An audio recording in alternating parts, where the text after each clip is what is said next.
नमस्कार बंधुरा आज आमी आपनादेर पेঁয়াজ रसुन छाड़ा निरामिष डिम आलुर पातला झोल रान्ना करे देखाबो।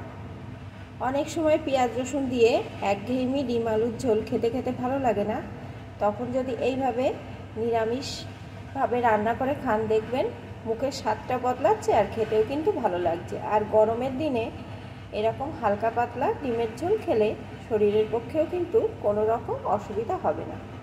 ताहले बंधुरा आसुन प्लिज एक लाइक दिए देखते थाकुन आमी पेঁয়াজ रसुन छाड़ा टेस्टी टेस्टी आलू डिमेर पातला झोल किभाबे रान्ना करछि। रान्नार जन्य एखाने आमी कयेकटा डिम आगे थाकतेई सिद्ध करे खोसा छाड़िये नियेछि और कयेक टुकरो आलूकेও किन्तु आमी एकटु जले भाप दिए नियेछि। एखन आसुन आमी रान्नाटा शुरू करछि। रान्नार जन्य एखाने आमी कड़ाइये सर्षेर तेल दिए दिएछि। तेलटा गरम हये गेछे।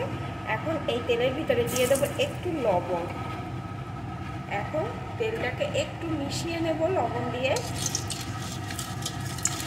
मिशिये नियेछि। एखन डिमगुलोके एके एके एर भितरे आमी छेड़े देब।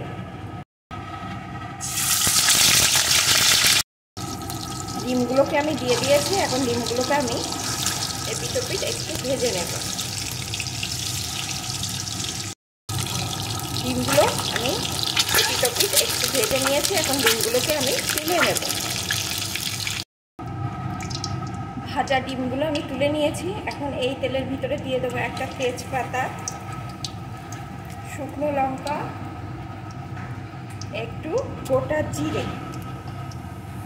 এখন ফোড়নগুলো সুন্দর করে ভেজে নেব।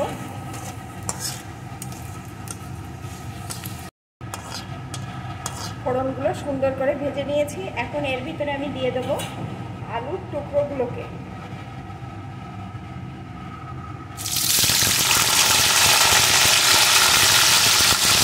আলুগুলো একটু ভেজে নেব।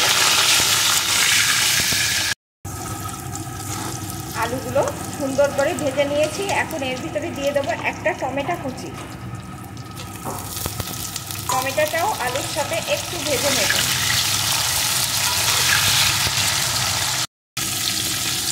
টমেটোটাও আলুর সাথে একটু ভেজে নিয়েছি। এখন আমি এর ভিতরে দিয়ে দেবো জিরে আদা বাটার পেস্ট, সাথে দিয়ে দেবো লঙ্কা গুঁড়ো। ঝালটা কিন্তু আপনারা আপনাদের স্বাদ অনুযায়ী দিয়ে নেবেন। পরিমাণ মতো হলুদ গুঁড়ো, স্বাদ মতো লবণ। এখন সমস্ত কিছুকে আমি সুন্দর করে কষিয়ে নেব।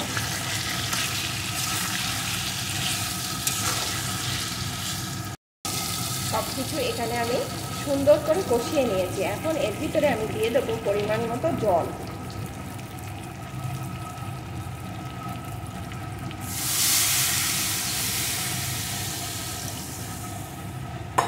আমি কিন্তু এখানে উষ্ণ গরম জল দিয়ে দিলাম। এখন কিছুক্ষণ ফুটিয়ে নেব। আলুগুলো যেহেতু আগে থেকে ভাপ দেওয়া আছে তাই কিন্তু বেশি আর জাল দেওয়ার দরকার হবে না। আলুগুলো খুব তাড়াতাড়ি সিদ্ধ হয়ে যাবে। ঝোলটা বেশ কিছুক্ষণ আমি ফুটিয়ে নিয়েছি। এখন এর ভিতরে ভেজে রাখা ডিমগুলোকে দিয়ে দেব।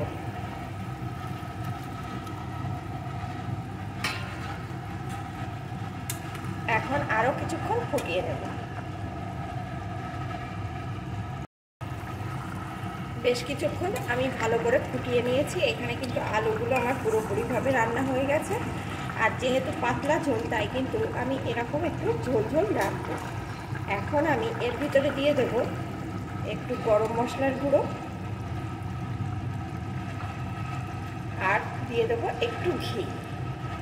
বন্ধুরা, আপনারা তো অনেকেই পেঁয়াজ রসুন দিয়ে ডিম রান্না করে খেয়েছেন। এইভাবে পেঁয়াজ রসুন ছাড়া নিরামিষ ডিম আমার মতন করে একবার অন্তত রান্না করে খাবেন, দেখবেন কত সুন্দর খেতে লাগছে। আর যারা খেয়েছেন তারা কিন্তু কমেন্ট করে জানাবেন এটা কেমন খেতে হয়। আর যারা খাননি তারা অবশ্যই এইভাবে একবার রান্না করে খেয়ে দেখবেন আর আমাকে বলবেন কেমন লাগলো। আপনারা যদি এইভাবে ডিম রান্না করে একবার খান, কথা দিচ্ছি বন্ধুরা আপনারা কিন্তু বারবার এইভাবেই রান্না করে খাবেন।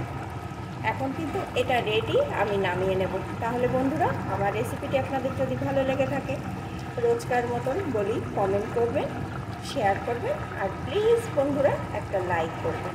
এখন এটা রেডি, আমি নামিয়ে নেব।